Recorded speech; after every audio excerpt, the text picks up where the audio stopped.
Hello everybody. We discussed regarding the chapter of employment, and we already discussed regarding the some key terms like workforce, rate of participation, etc. Again we look at these formulae of workforce equal to labor force minus number of persons not working but are willing to work. Number of persons unemployed equal to labor force minus workforce. Rate of unemployment equal to number of persons unemployed divided by size of labor force multiple by 100. Participation rate total workforce upon total population multiple by 100. तो ये फार्मूले जो है हमने पहले जो concept discuss किया था उसी पर बेस्ड हैं। तो अब प्रश्न उठता है कि इन चीज़ों को स्टडी करने का क्या इम्पोर्टेंस है। Why do people work and why should we study about working people? 3 factors explain why do people work. Number 1, people work to earn living. It is essential for existence in a system of mutual interdependencies. Number 2, employment infuses in us a sense of self-esteem and brings to the fore our sense of self-worth. Number 3, employment contributes to GDP of the nation, and contributing to GDP gives us a sense of global pride because growth of GDP implies growth of the nation.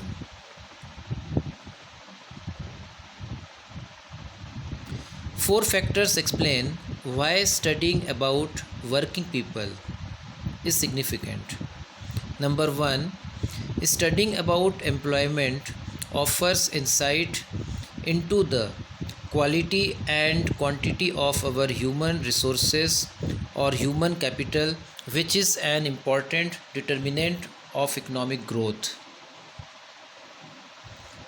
Number 2, employment study helps analyze and significance of different sectors, primary, secondary and tertiary, in the growth process of the country.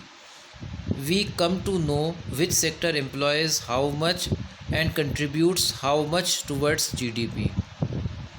It helps analyze. Number 3, it helps analyze many social issues such as social security of the workers, work environment, exploitation of workers, etc. Number 4, it offers inputs for manpower planning. Understanding the nature and extent of existing employment, we can plan for our future requirement of manpower across different sectors of the economy.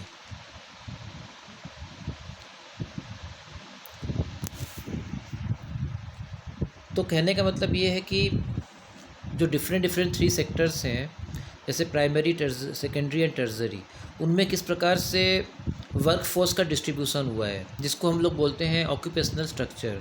अभी जो 2021 में जब census होगा तो उसमें भी ये data हमें अवेलेबल हो जाएंगे कि कितने % लोग प्राइमरी में इंगेज हैं, कितने % लोग सेकेंडरी सेक्टर में इंगेज हैं और कितने % लोग टर्जरी सेक्टर में इंगेज हैं।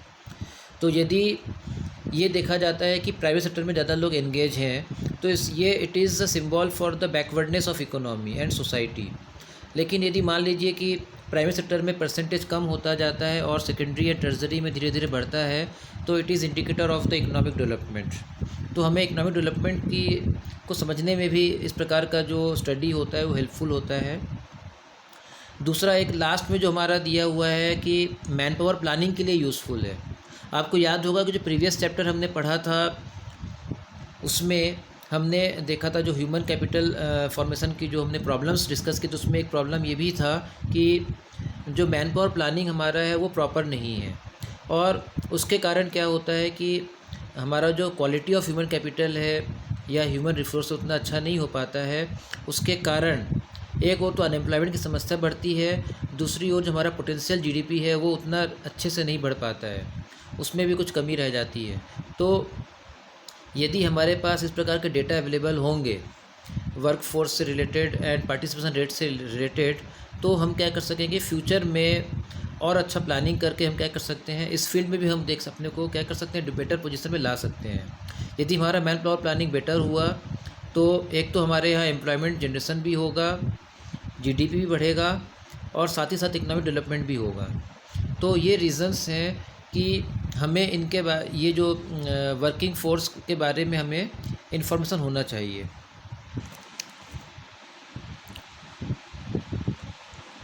अब इंडिया में वर्क फोर्स का साइज़ किस प्रकार का है या उसका डिस्ट्रीब्यूशन किस प्रकार का है, उसके बारे में थोड़ा सा डिस्कस करेंगे। India has a work force of nearly 40 crore of persons. तो इसका ये मतलब है कि करीब करीब जो 40 करोड़ पर्सनस जो हैं इंडिया में एज़ पर द रिकॉर्ड, ये लोग या तो वर्क कर रहे हैं या फिर वर्क करने के लिए विलिंगफुल हैं। तो ऐसे लोग हमारे जो वर्क फोर्स में आते हैं तो इनकी बहुत बड़ी संख्या है।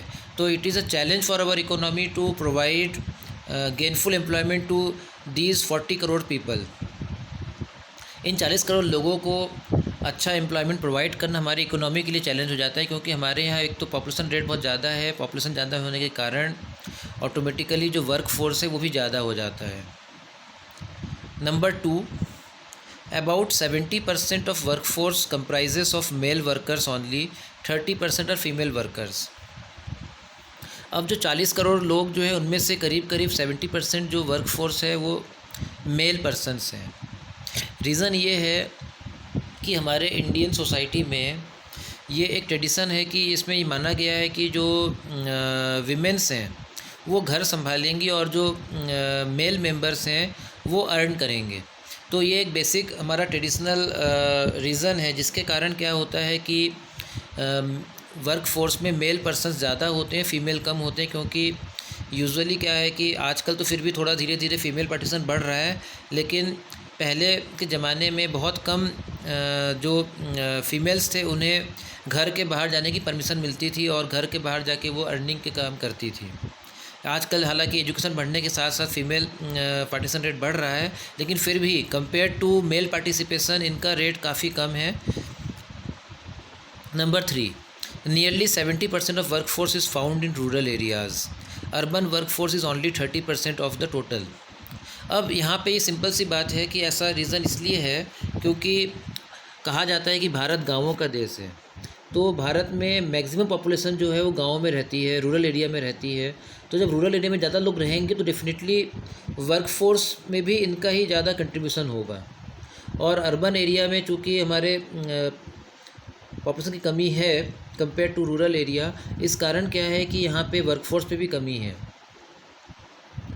Number 4, female work force in rural areas is nearly 41% while it is only 35% in urban areas.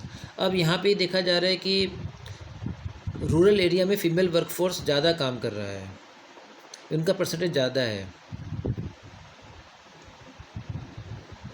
तो इसका रीज़न ये है कि रूरल एरिया में बेसिकली पूरा का पूरा फैमिली जो होता है वो या तो कॉटेज इंडस्ट्री के वर्क में रहता है, कॉटेज इंडस्ट्री चलाता है, या फिर एग्रीकल्चर में लगा हुआ रहता है। तो एग्रीकल्चर के फील्ड में क्या होता है कि पूरा फैमिली के मेंबर्स ही कुछ ना कुछ कंट्रीब्यूट करते हैं।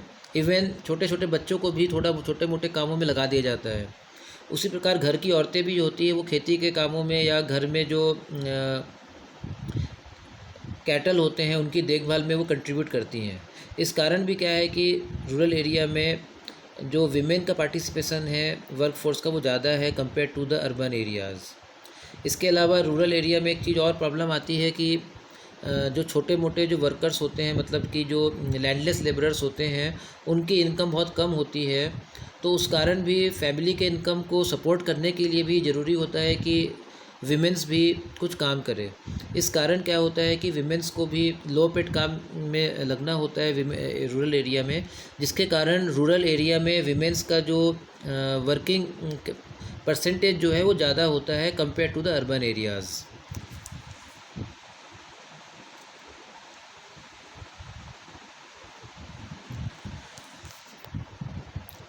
Why is the bulk of our workforce rural based? This is simply because bulk of jobs are in rural areas. Does it mean bulk of our GDP is derived from rural economy? Paradoxically not. अब हमने जैसे पहले ही बता दिया है कि एक तो लोग गांव में ज़्यादा रहते हैं तो वहाँ वर्कफोर्स ज़्यादा होगा ही। दूसरा ये भी है कि चूँकि हमारे यहाँ पे मैक्सिमम लोग प्राइमरी सेक्टर में लगे हुए रहते हैं, एग्रीकल्चर में लगे हुए रहते हैं, तो मैक्सिमम जॉब अपॉर्चुनिटी भी एग्रीकल्चर एंड अलाइड फील्ड से ही मिलता है। इस कारण रूरल एरिया में वर्कफोर्स ज़्यादा होता है। लेकिन फिर भी GDP में इसका कंट्रीब्यूशन कम होने का रीज़न क्या है, इसको समझ लेते हैं। रीज़न उसका ये है कि रूरल एरिया में जो वर्क करने वाले लोग होते हैं वो बेसिकली छोटे छोटे खेतों में बहुत ज़्यादा लोग लगे हुए रहते हैं। उसके कारण क्या होता है कि जो लेबर का जो प्रोडक्टिविटी होता है वो काफ़ी कम हो जाता है। उसके कारण ग्रोथ की संभावनाएं भी कम होती हैं। दूसरी ओर अर्बन एरियाज़ में जो सेकेंडरी सेक्टर होता है वहाँ पे मशीनरीज़ एंड कैपिटल का भी यूज़ होता है, जिसके कारण क्या होता है कि प्रोडक्टिविटी ज़्यादा होती है, जिसके कारण GDP में ज़्यादा कंट्रीब्यूशन भी वहाँ से मिलता है। तो इसका सिर्फ सिंपल सा मीनिंग ये है कि यदि हमने सेकेंडरी या टर्सरी सेक्टर में ज़्यादा जॉब हमने क्रिएट कर लिया, ज़्यादा अपॉर्चुनिटी हमने क्रिएट कर लिया, तो ऑटोमेटिकली जो रूरल एरिया में जो वर्कफोर्स का जो ज़्यादा प्रेशर है वो अर्बन एरिया में स्प्रेड हो जाएगा, जिससे कि अर्बन एरिया में एक तो मैन पावर भी मिलेगा काम करने के लिए, और दूसरी ओर जो हमारे जो एग्रीकल्चरल लैंड पर जो पॉपुलेशन का प्रेशर जो है, वर्किंग पॉपुलेशन का जो प्रेशर है उसमें भी कमी आएगी। उसके कारण क्या होगा, पर हेड लेबर प्रोडक्टिविटी जो एग्रीकल्चर फील्ड में है वो भी राइज़ होगा। तो उसके लिए ज़रूरी ये है कि हमको ट्रांसफॉर्मेशन करना होगा इकोनॉमी का, जिससे कि अर्बन एरिया में जो खासकर जो मैन्युफैक्चरिंग सेक्टर जो है उसमें ज़्यादा से ज़्यादा लोगों को काम मिल सके। यानी कि हमें ध्यान देना होगा, इंडस्ट्रियलाइजेशन के प्रोसेस पर ज़्यादा ध्यान देना होगा, तभी ये पॉसिबल है।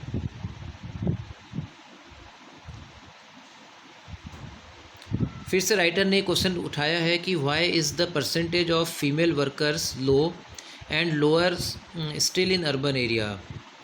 This is because of the following reasons. Female education in India is still a far cry, implying low opportunities for jobs.